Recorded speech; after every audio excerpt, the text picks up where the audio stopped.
representatives from the caretaker government, the Prime Minister himself decided not to come to these talks. We were told that the first day of discussions had gone well. Of course, the army would like to say that, as they themselves were the people who convened the talks, who summoned everyone here for them. But the key issues which remain, and the division really, is that the red shirts and the caretaker government would really like some sort of timetable put in place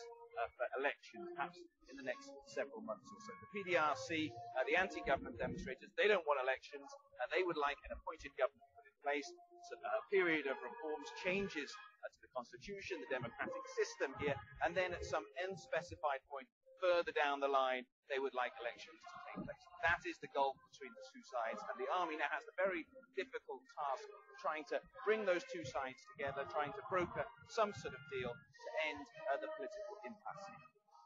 Something which many people have been expecting for the last several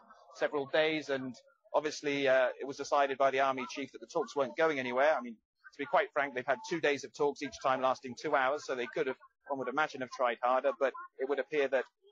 this announcement by Reuters, relayed from the military chief, would appear to confirm what people have been thinking for the last couple of days, that perhaps a full-blown coup was inevitable. And presumably it could be quite open-ended, considering Thailand's history. 18 attempted or successful coups since 1932. This could last for some time. Yeah, Thailand has a long history of military coups. This will be the 12th military coup during the life of the president here, of the king here. So this country is used in a way to the experience of military coups, but one would imagine, well, we're going to have to see what plan the army chiefs have laid out, but that it may now be quite some time before Thailand can think about holding elections. This announcement of a coup, if it is correct, would mark the end of the caretaker government, which is still the elected government here in Thailand,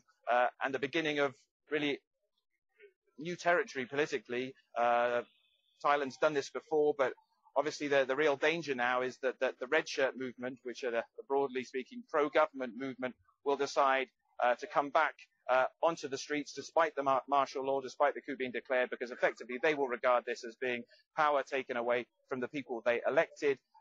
and it's likely, I think most people think, that it will lead to people on the street and quite possibly bloody confrontation here again. 157 จึงกำหนดมาตรการดังนี้ 1. ห้ามมิให้บุคคลใดทั่วราชอาณาจักรออกนอกเคหสถานภายในเวลา 22 นาฬิกาถึง 5 นาฬิกาตั้งแต่วันที่ 22 พฤษภาคม 2557 เป็นต้นไปเว้นแต่ได้รับอนุญาตจากพนักงานเจ้าหน้าที่เพื่อไม่ให้มีการปฏิบัติที่ก่อให้เกิดความเดือดร้อนกับประชาชนเกินสมควรแก่เหตุ 2. ให้พนักงานเจ้าหน้าที่ตามพระราชบัญญัติกฎอัยการศึกพุทธศักราช 2457 เข้าปฏิบัติหน้าที่ในเขตพื้นที่และระยะเวลาที่กำหนดได้ทั้งนี้ตั้งแต่บัดนี้เป็นต้นไปจนกว่าจะมีประกาศเปลี่ยนแปลงประกาศณวันที่ 22 พฤษภาคม พุทธศักราช 2557 พลเอกประยุทธ์ จันทร์โอชาหัวหน้าคณะรักษาความสงบแห่งชาติ